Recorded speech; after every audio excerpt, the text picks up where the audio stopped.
go. You're live. All right. Good evening. Welcome to the City of South Pasadena Public Works Commission, our regular meeting on July 14th, 2021. My name is Julie Riley, Chair of the Commission.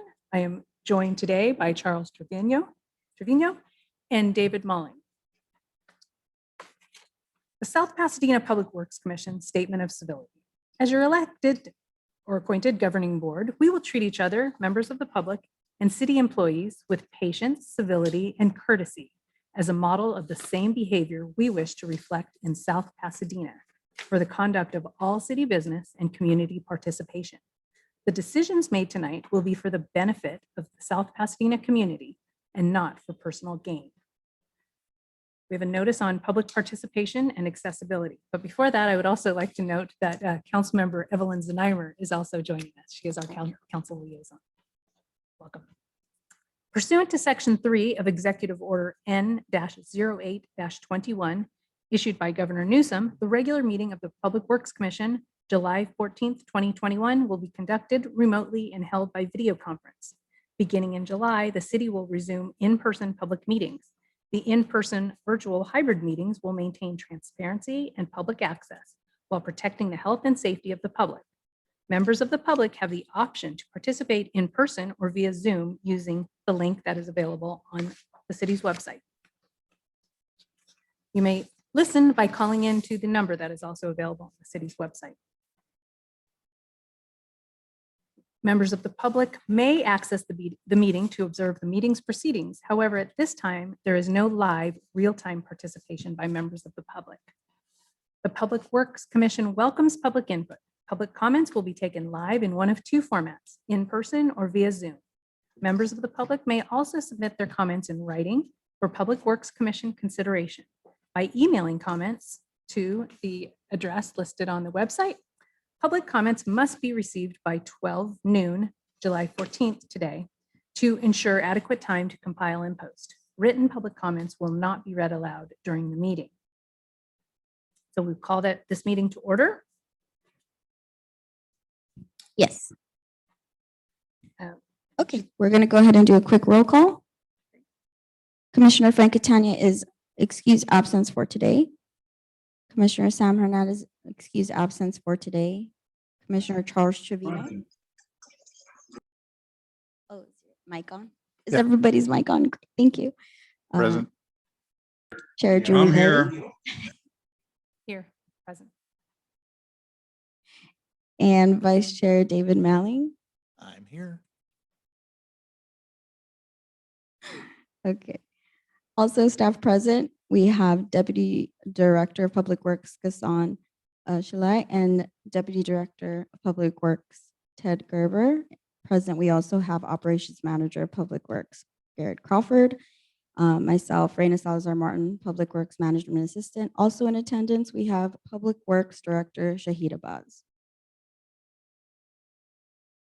Thank you. We will start the meeting with the Pledge of Allegiance. Turn to the flag. I pledge allegiance to the flag of the United States of America and to the republic for which it stands, one nation, indivisible, liberty and justice for all. Thank you. Madam Secretary, do we have any public comments?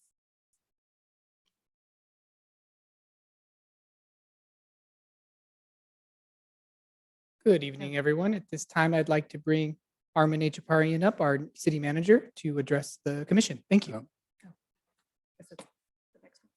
Yes, ma'am. Good evening, Commission Chair and members of the Commission and Council Members Znaimer. I wanted to take a moment and thank you all for indulging me this evening and letting me come to your meeting. As a way for me to transition into my role, I think it's imperative that I meet with staff, I meet with the council, I meet with various organizations, and importantly, I also meet with our commissions. So I wanted just the chance to come and introduce myself, meet all of you, and let you know that I'm here. I do have an open door policy. I look forward to working with all of you, understanding the issues that are important to you. If you haven't heard my background, This is I'm actually in September will be my 20 years in public service. I've worked for 4 other cities. I started my career with the city of West Covina, then went to the city of Ontario, Santa Clarita, San Gabriel, and now South Pasadena. In the middle of that journey, I also took an opportunity and worked for a private sector consulting firm whose clients were actually cities and counties up and down the state line. My technical background is quite a bit in redevelopment, housing, various capital projects, development in general, and I've done a lot of generalist types of things. I'm very happy to be in South Pasadena, having worked in the neighboring city in the last almost 7 years. I think it gave me a great exposure to all things San Gabriel Valley. I was raised in Pasadena until not too long ago. My family still lived in Pasadena. So I'm very familiar with the area. I considered this an opportunity to kind of have a homecoming where during the day I get to be in the San Gabriel Valley. End of the day, I live in the other valley. I think South Pasadena is a phenomenal community. I'm excited about the fact that there's a really engaged community. There's a lot of big issues that I think we're faced with now. And that's the part where I look forward to working with all the commissions, understanding the issues that are important to all of you, and hopefully working together to seek really good solutions. My priorities in the first few months are to get myself out there, be able to meet with the residents, be able to meet with the various organizations, with all of you, and really to get an understanding and a good pulse on what issues are driving policy in the city. I'm not the policy maker. I'm a public administrator, and I think I'm very fortunate to work for a very good council who's committed to doing really good things for the community. So the next few months, I've literally hit the ground running. There's not much time for a learning curve. There's a lot going on in South Pasadena. And one of the efforts that I am very excited about in the next month, we will be launching a strategic planning session. The council will be spearheading. We're going to be bringing in a facilitator to help us do this. This is going to be a time for the community, the council, the commissions, everyone to work together to identify our high priorities. What areas do we want to focus on? And I'm certain there will be areas that would be particularly important to this commission. So I encourage you to participate, be a part of that process. And I'm hopeful that together we can identify some really good overarching goals. Then what we would do following to that is have a work plan to go with it. That will be happening in the next month. You'll hear more information. In the meantime, my assistant Tamara, who's amazing, will make sure all of you have my contact information. If there's issues specific to you that you'd like to just have some time and chat with me, or if you just want to have a cup of coffee, let me know. I'm open to it. I think it's the best way for me to learn and understand the community. And I feel very fortunate to be here, and I certainly look forward to working with all of you. I can entertain any specific questions you have, keeping in mind I've only been here 7 weeks, so be kind and gentle. Other than that, I'm really just looking forward to working with all of you. And I will pop in once in a while. I'm asking all of the departments to let me know when their agendas go out. So I'll look to see what issues you have. And if time permits, I'll try to make my rounds. And if you ever want me to come, on the flip side, if you as a commission want to have me come and talk about specific issues, I'm also open to that. All you have to do is agendize it and let staff know so it's on my radar. Thank you. So if you have any questions, I'll be more than happy to answer them. Thank you. Yes, sir. I just want to say, remind that we're very fortunate to have you. I represent the city of San Gabriel, and it's really a great city, and it's really well run. And a lot of it is because of you and the staff over there.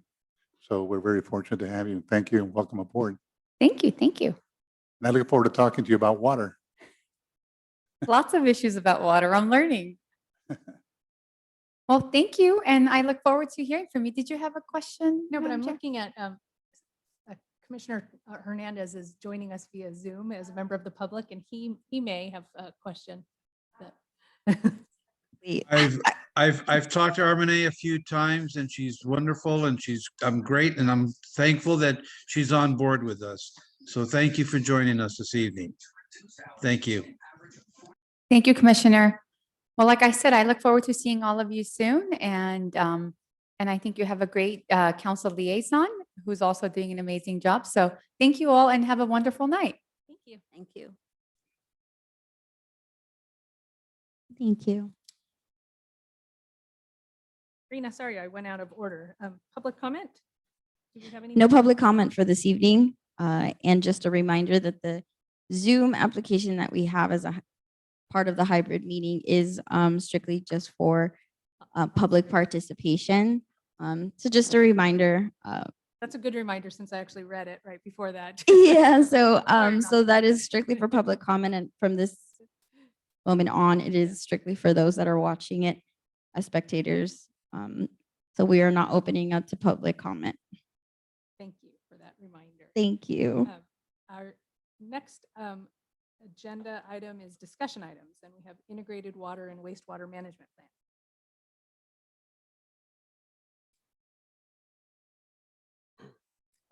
Good evening, Commissioners. My name is Ted Gerber. I'm Deputy Director in the Public Works Department. I'm going to give you a brief status update on the Integrated Water and Wastewater Resources Management Plan, now called the One Water 2050 Plan. So staff continue to hold periodic meetings with Corolla, who's the contractor for this effort. This past week, we discussed the results of the sewer system closed circuit television survey, the CCTV survey, and Garrett will expand on that in our next informational item. As Antenna, our water operations manager, spoke in our last commission meeting, there are 10 chapters in the plan. Between them, they cover land use and population growth, as well as the various systems, water, sewer, stormwater, and the potential recycled water system, and the capital planning necessary for each of those systems. The city has reviewed the majority of the report. It's presented by Corolla chapter by chapter. That's how they release it to us. And at present, the staff is reviewing the potable water system and the sewer system management plan. And we will provide comments back to the contractor for incorporation into the entire plan. After these sections have been completed, the team will move on to the wastewater system analysis section, including the sewer hydraulic model, which will also tie into some of Garrett's comments tonight. And then the final step will be receiving an integrated capital improvement plan for all the systems. We recently provided the contractor with the 2020 to 2024 5-year CIP plan that was approved last year. And they plan on using that as a baseline for the near term, midterm, and long-term recommendations that they'll make as part of our capital improvement program. And that's all I have on this item. Thank you. Thank you. Any questions, comments, from the commissioners? Ted, real quick, I mean, are we using some of that money that the city was successful in that application with Prop W money? Oh, the Measure W money? Right. So it's a good question. The city was successful in that the WASC, the Watershed Steering Committee, approved that money, $4.77 million to go towards the San Rafael and the San Pasqual projects, as well as $300,000 for a technical review program for the Huntington Green Street. The next step is for the Regional Oversight Committee for the Safe Clean Water Program to approve that. And then after that, it goes to the LA County Board of Supervisors. But we're confident now that the WASC has approved the plan that it would move through those successfully. So. No, it's a good proposal, and I think that working with the city of Pasadena, as you've done, as our city has done, is an important step. We looking at regional approaches to some of the issues, and I think that's important that we work with the city of Pasadena to put together a regional approach to our water concerns here. Yeah, we're very excited about that. It's good to have a watershed management program across the entire region that we can collaborate on those types of projects. So, thank you. Thank you. Thank you very much. Our next item is the sewer CCTV project update. Good evening, commissioners. It's great to be here in person finally and see everyone's smiling faces. So it's a wonderful opportunity to be able to present to you tonight. I come with great news. Our CCTV program for the sewer system for the city has been completed. And all the data was transferred over to our contractor Corolla, where they modeled the sewer system, and we have plenty of capacity for the foreseeable future. So our system's in pretty good condition. We did a lot of work in the late 90s, early 2000s on the system, and it's still holding up. We do have a few maintenance items to address, but they're helping us go out to bid on those items. So you'll probably see that in the next couple of months. So I'm glad to be able to report good news to everybody. So we're in a good spot. Just regular maintenance and moving forward with the city staff and some contracted staff, we'll be able to take care of all those items very quickly. So if anybody has any questions, I'd be more than happy to answer them. Yeah, so you just gave us a report about the sewer. You're feeling very comfortable since we're having our meetings every 2 months. Maybe you could just give us a status report with regards to the water. How's the water lines? How's the water quality overall? We had an incident around 2 or 3 months ago that got rectified pretty quick. Just an overall status for the public to hear. Sure. I'm not the expert for that, so I will ask Ted to do his best, and Tana, who's normally here with us, can help out. Maybe she can. But as far as I know, the water system's we have some minor issues with it, but I think we're our public works director, Just an overall comment. Yes, Just so the public. Thank you so much. This is Yeah. Shahid Abbas. So our water infrastructure is old. It was built in early 1930, 1950s. Most of our infrastructure, I think 80%, more than 80% is a cast iron, and cast iron pipelines don't have a very high reliability. Even if I place a new, it's still a very brittle material. Anytime earth move, it cracks. No, with 50, 60-year-old, the reliability is more or less. The only good thing in the cast iron, it never corrodes. The capacity remains the same, but the problem is earth is shifting. Anytime the earth shifts or the pressure comes from the top and there's a vacuum, so it breaks. So that's the problem we are having.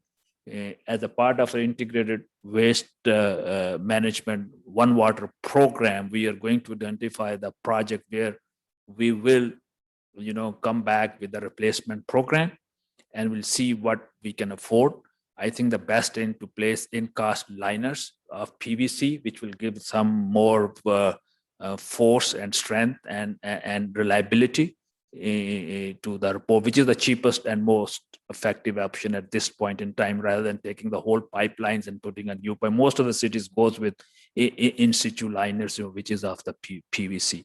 The new material, which we call is the high density PVC, is actually the right material, which if we need to build a new infrastructure, which we do as part of the street program.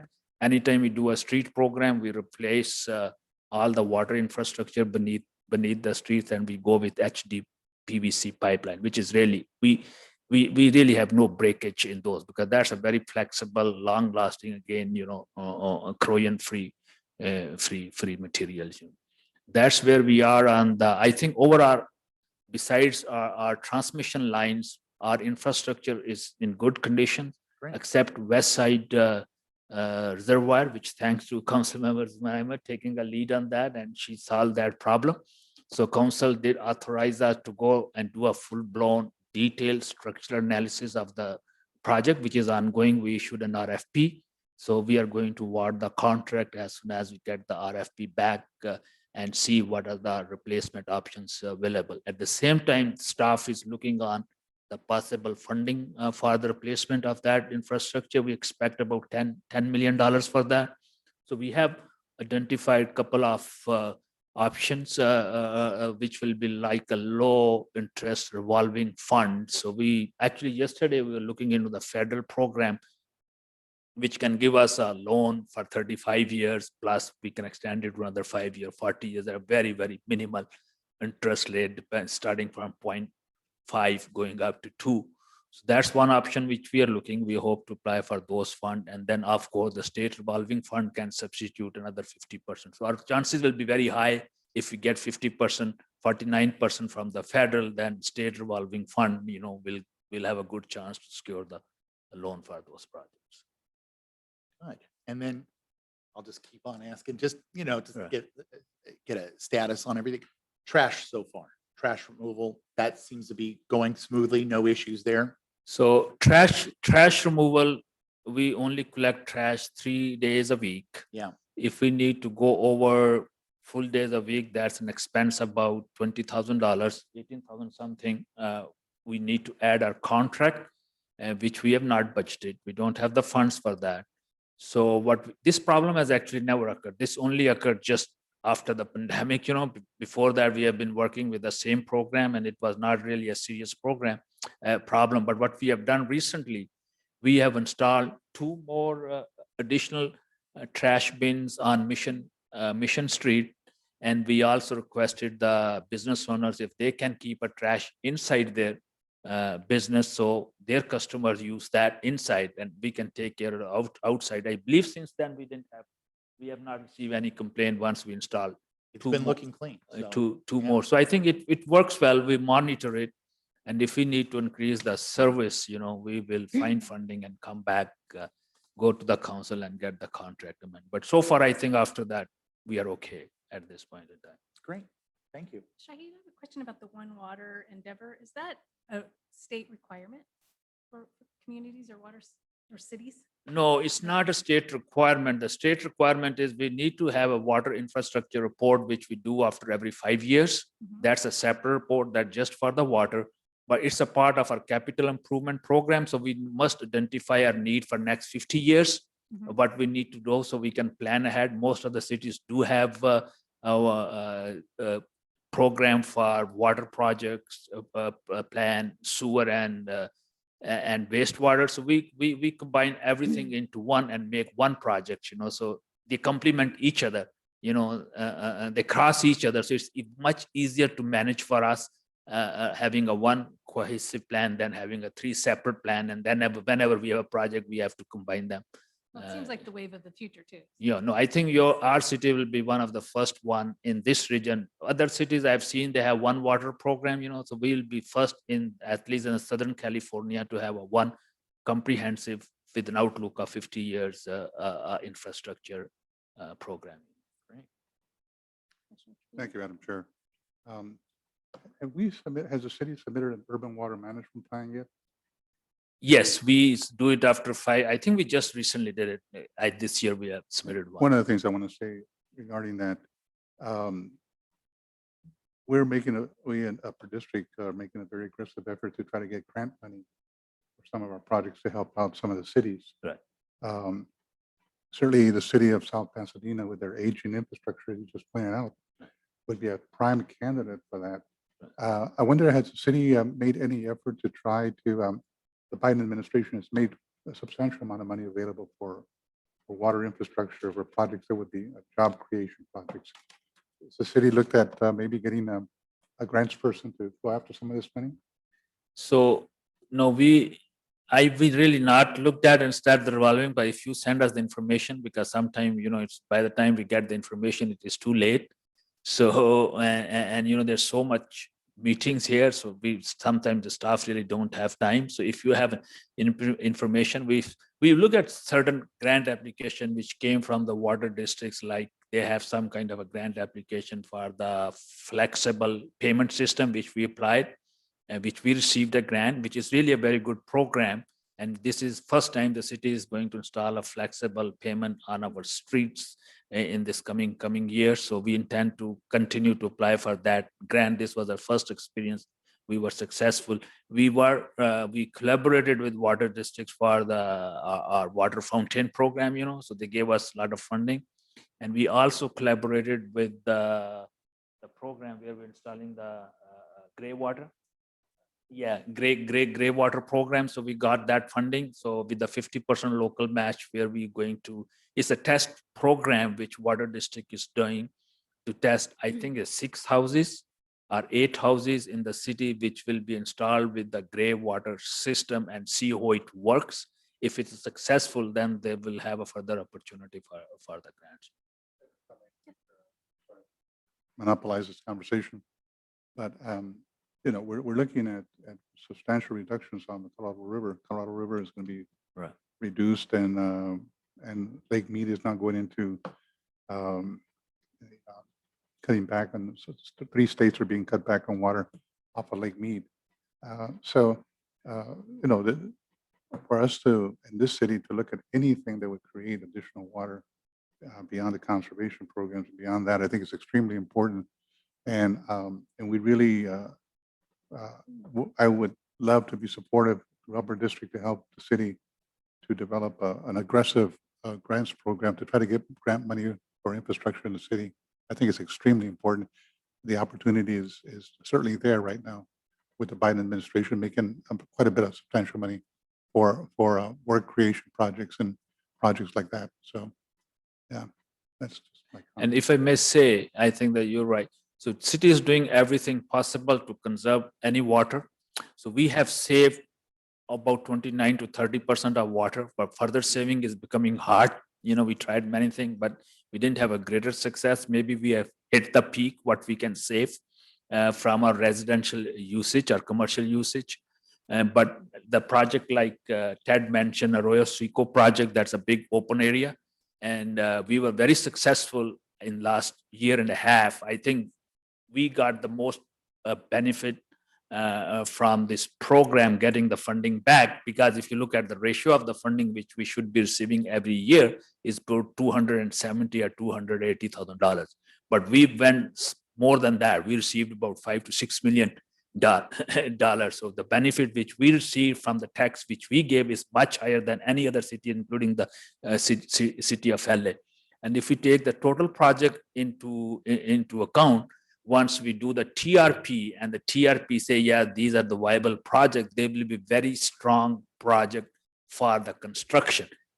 And the good thing which we have done, instead managing this project in-house, we gave it to the county, because eventually they have to deploy the project. So they do a study. And if the county studies come back and say, yeah, city of South Pasadena has a good project, it will be very difficult for them to deny our project, because it is done by an independent, higher organization agencies, which is doing our. So those projects, the studies are ongoing. Once the studies are done, the overall cost of those projects, we are estimating about $30 to $40 million. So this year's we plan to complete the study, and next year we're going to apply for the construction funding of this one. And besides that are the street improvement projects. So we are moving away from doing a normal street improvement project. Any future project which comes in the city, we call it a green street project.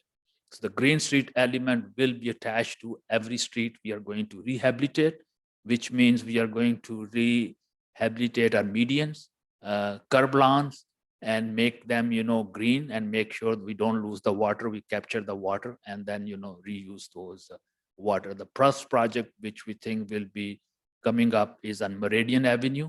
Everybody is very excited. That's the first green street project of this region in this county, and they are looking at the results. If it's successful, then many other cities are lined up to do the same project.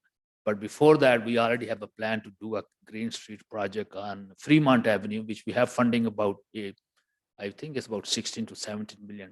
We are in the process of signing an agreement with Metro. So once we do the rehabilitation and improvement on Fremont Avenue, we plan to convert that street to, along with other features, complete street to a green street. Thank you. Any other questions? Thank you. That was very thorough to talk about our CCTV. Okay, our next item is our one action item. We have the minutes of the regular meeting of the Public Works Commission from May 12th, 2021. Yes. Thank you. Because we're here, we don't have to do the roll call. So if I can get a motion to approve the minutes. Trevino move. Thank you. And can I have a second? Second. Thank you. You can go ahead and move forward with communications. Okay, our next item is communications. I will turn to Councilmember Zaniver, see if she has any communications for us. I'm gonna, in May of this year, I was asked to provide legal briefing of the current litigation, City of South Pasadena versus Dow Chemical Company, Shell Oil Company, and about 300 more defendants. So I have a PowerPoint presentation. Good. Okay. Okay, first page.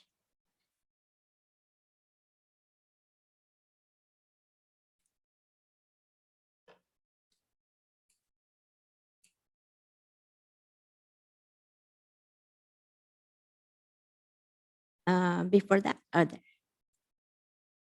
And second page. Okay, this is now before the Central District Court, case number CV-07765. My PowerPoint presentation, I was helped by our city attorney's office, particularly Attorney Andrew Jared. So I give him credit for this. It's about a strict liability litigation, and it is about contamination of our water, drinking water by 123 TCP. TCP is short for trichloropropane, and it is a soil fumigants used mainly for agricultural crops. And the unfortunate thing is that the soil doesn't absorb it really, but it stays in the groundwater, thus contaminating our drinking water. It had been shown that it can cause liver and kidney damage. And because these are actually the body's like filter system of toxins and water impurities in our body. And there's no federal maximum contaminant. That's the MCL. It's a standard established by the state Water Resources Control Board, Division of the Drinking Water, or Drinking Water Division. And since 2001, California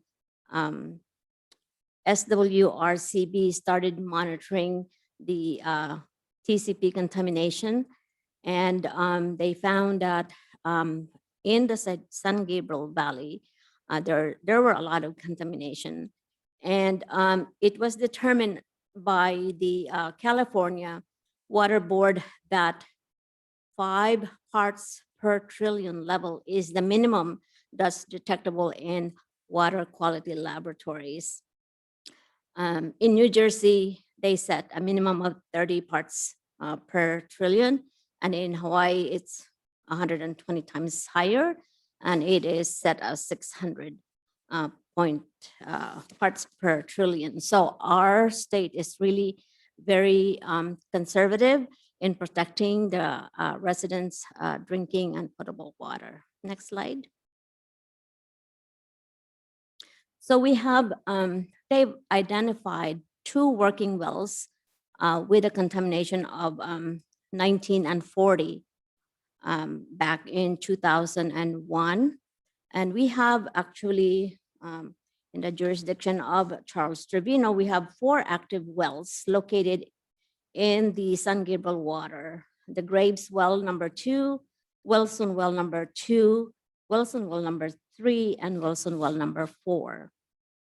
So to filter out or remove the TCP, we were presented with options.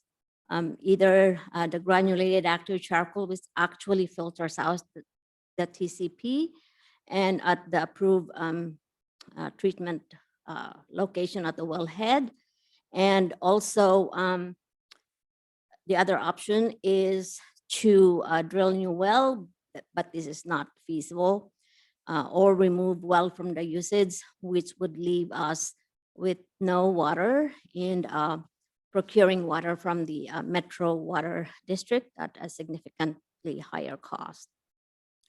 Or we can purchase water from the nearby utility, which is feasible, but it will cost us, or consolidate with a nearby larger water system, which is difficult to negotiate within the parties. Or the other one is to blend to reduce overall concentration below the 5-point part, the PPT, the parts per trillion. And this is only feasible with purchased water. Next slide, please. So we were in 2017, we were awarded a GAC design contract, and we started blending 95% of purchased water from MWD and our 5% groundwater. And this was approved by the state's Division of Drinking Water Board, and the blending plan also, the permit was also approved. Then we started the implementation in early 2018. And by August 2018, the amount of TCP contamination had reduced to 13. The San Gabriel Basin Water Authority awarded us a grant of $589,000 to assist us in paying the cost of the GAC installation. There was an incident of discoloration of the water, but it reduced the TCP to 7. But then in October, the following month, it increased to 27% of the delivered water. But then I think it was the chlorination that actually corrected the discolored water. And in November 2018, the DDW approved the temporary JC system that was installed. And we then stopped buying water from MWD. And next slide, please. And there were amendments along the way, but they were approved. And the TCP compliance regulation cost us about $6 million, but our year 18 and 19, 2019, the annual water revenue was actually slightly up in the upper $10 million. So the cost, the breakdown is, I don't have the percentages, but it included the blending plan preparation, the GAC design and installation, both the portable and the permanent, the purchase of the MW water, and the customer or the public engagement of discolored water and water quality testing, and the breakpoint chlorination installation on chemicals. Next slide, please. So our city hired is SL Environmental Law Group. They are based in San Francisco, and they are the expert for this kind of issues, drinking water and environmental issues. The defendants are Dow Chemical and Shell Oil Company. These are the two primary manufacturing and distribution that was identified to have their chemicals contain 123 TCP. And the lawsuit was filed in federal court in August last year, 26, 2020. Next slide, please. So this is a strict liability case, as I explained, and saying that the defendants manufactured the products containing the 123 TCP as an inactive ingredient, but actually it's very harmful to animals that they studied. And the second cause of action was actually failure of these two major chemical companies to provide notice to all their customers so that, and they knew exactly what these TCP can cause. It's an identified carcinogen, so it causes cancer and all sorts of problems to animals. And I don't know exactly if there were any complaints involving human beings, because this lawsuit is strict liability, and it's only for property damages and cost to cure the TCP, and cost for attorney and consultation for experts and engineers.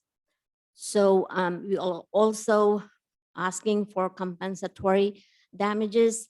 It's actually, it's kind of a punitive because the defendants failed to inform the public of the harm caused by the TCP. So the, the the discovery, which are it's actually driven by experts, are now complete. The court has assigned a trial date of February 2022, and also we are now in the expert witness phase. The SL Environmental Law Group is working closely with our city attorney's office. And so they are apprised of all the court's orders. And so we will be asking for a specific ruling of MSJ or summary adjudication of our 5 causes of action. We also allege for negligence and nuisance and one more, can't remember the other one, but there are 5 total causes of action. And we are trying to mediate and to maximize recovery and to minimize the risks and costs. So the city attorneys are keeping down to maximize recovery. So any questions, I can answer it. Actually, just sorry, City Council Liaison Zeimer. So I was instructed to also just remind everybody that this presentation we did for our City Council Liaison communications in order to not violate the Brown Act, because this is not an itemized item that we approved for the 2021 work plan, and it was also not itemized prior to the meeting. We can actually not open up for discussion. So what we can do is, if you'd like to put it on the agenda for a future agenda as an itemized subject that you'd like to discuss, we can do that. It would require a motion, but at this time we can no longer discuss the item. First, I would like to thank Councilmember Znaimer because I was the person who asked about this litigation, so I really appreciate it. And I would like to move to agendize it for future discussion. Okay. I would like, you tell me if we can ask some clarifying questions here, because there's some history that you shared with us. And number one was the wells were tested in 2001. Have the wells been tested present? And with the blending that's happening, are we below that 5 parts right now? Or how is our drinking water at the present time? And I think that those are questions that we can have answered and discussed next time. That is correct. We Figure can out- go ahead and itemize this for a different agenda at a future time. We have a motion to go ahead and put that on the agenda in a We don't- future agenda. We don't item. want to put the council member in a. Yes, we just, delicate spot, so- this was instruction directly from the city clerk's office, and we are just trying not to violate the Brown Act. So I apologize for the inconvenience. I know that you guys have many questions. That was very thorough presentation. And so we will go ahead and move on, Chair, with the next But I item. think maybe if we could reverse 7 and 8, maybe Shahid could answer in the general staff liaison comments about our current meeting of water quality objectives. Yeah, I think that that's something that we could hear about from the staff. So I can discuss individually with you after the meeting, but then it's not a quorum. So any question you have, I'll be available to do that. But we do have a water quality report, which we just published. If you don't mind, can you get it lying on my office? So it will answer all your question you have. It's a very comprehensive report. We just got it, I think, last week, and it will detail. So I'll just hand over to you. That will have all the question. That'd be great. Maybe we could also incorporate that into discussion at the next agenda. So It- I'll be available here. So if you have. It probably will help me if there are some written questions. Normally, this job is for the city attorney, and I was actually the first city council member to tackle this task, and I'm up to it. So, but I would like notice for, so I can prepare how to answer it without uh, jeopardizing the You're on our closed session. strategy, our legal strategy So- on this case. So if we stay with the water quality report, which is a public document, it's on the website. It's not something, which has to do that. So it's available on the website. We'll give you a copy here that show our water is one of the safest water here, so we have a couple of step treatment process, we go to the chlorinization, then we go to the GAC process, and then we have booster pump throughout along the station. So by the time it reach to our resident, I think it has no really, it is our levels of any contamination is much below than what state mandated. So even if we have a water break, and once we test the water after the break, it still gives a 100% clean chilled. So we never have a problem with our water so far. Keeps our finger crossed, where we got a citation of any kind on our water system. Perfect. Thank you. If I could go back to, unless anyone has any other questions for the staff, we could go back to Commissioner Communications. Commissioner Malling, do you have? I think one thing that I'd like to see is that we did put on we've discussed in the past now that COVID is slowing down, hopefully. Love to see if the commissioners, as well as maybe the city manager, we could all do a tour of the facilities. And at that time, a lot of the questions that we're asking, which come to our residents, they want to ask questions and get clarifying questions about, how are all the systems going? Maybe that would be something we could establish before our next commissioner meeting, a tour of the facilities. That would be great, if that's possible. I think we can arrange. No, we are all vaccinated, so Yeah. state has lifted that. Guys, we just need to check how many we can accommodate at one time. I think we can do 5, 6 easily. That should not be a problem. So That'd I'll be have the great. staff liaison coordinate, at the first available opportunity, and we'll see when are you available. If all of us not available in one, so we can separate into 2 groups, So just make sure everybody has their time schedule.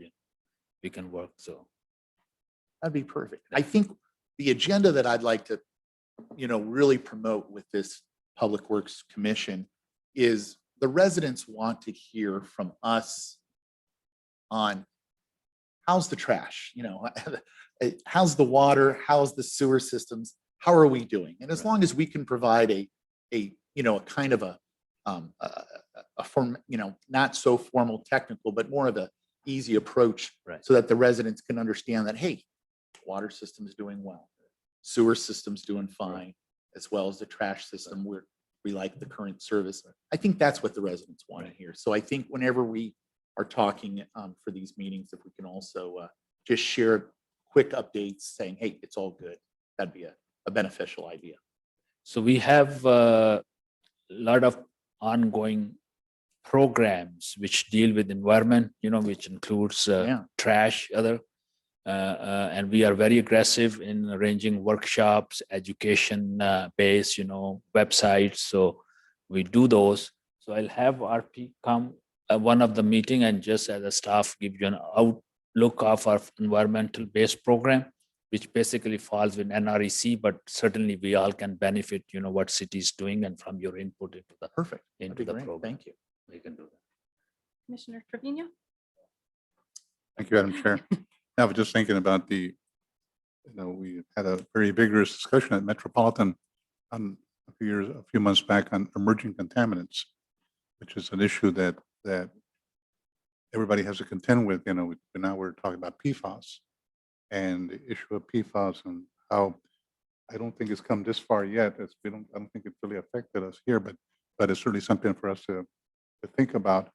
And the monitoring by the state now has gone to now parts per trillion, which is a really small, finite thing. So the question is keeping up with the technology that brings us these contaminants to that level of trillion now. And so this is a challenge for the cities and public agencies to keep up with that. CWP and, so we're going to be challenged by that, I don't believe PFAS is a problem here. I don't think PFAS we don't have to deal, we're not concerned with that right now. I think City. in the city, we're not concerned with PFAS in the city. The contaminant PFAS, which is it's in the, oh boy, it's in the fuels, the airline fuel. Right. Yeah, but this is not a problem here in the city. We're not concerned with that. No, we have no contamination of that kind in our water system, our all treatment plant and system is pretty new. The only concern we have is there's a lot of expenditure to operate them is almost 600 to 700,000 per site.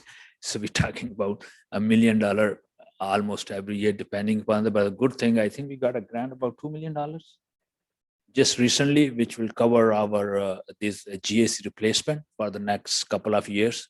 And hopefully by then we'll have another opportunity and we get more grants, keep going. And I just want to say, I want to commend the city on the TCP 123. I think the city staff really acted vigorously in resolving the issue. So I know we worked with them on that to try to get them that money, the city the money to be able to do the treatment facility. So, yeah. This is my first time looking at this brochure and it's very impressive. This is phenomenal to see something that the city's putting together for our residents is great. So thank you for showing this. And this is something that maybe we could promote at the next meeting, Yeah. and get that out because these are the things that the residents want to hear. This is great. Thank you. These copies are available at the library also. A lot of copies should be placed them at the city hall counters. All the counters have this. No, it's wonderful. Thank you. Great. I would just like to echo my colleagues' compliments to the staff. I know you work really hard and you're in a challenging industry and in public service every day is a new challenge. And we really appreciate the work you're doing for our residents. And I really appreciate council members and Nymer's participation today and the sharing of this information about how the city is protecting its assets. And I'd also like to echo the request to see our facilities. I'm very excited about that. We'll definitely. I think you will love that. You'll enjoy that. You'll learn a lot. I see old facilities, our old maps we still have. You'll find something exciting, Good. So we have old material which we save. Probably at some point we'll have a museum. We'll show how our water system developed over a period of time. That's great. Well, Thank you. I believe there's no more business before us, so we stand adjourned until September 8th. Yes. So we don't have any staff liaison communications from anybody? No? Okay. Just make sure. Alrighty. Yes. Thank you. So it is now 7:27. Meeting is adjourned. Thank you.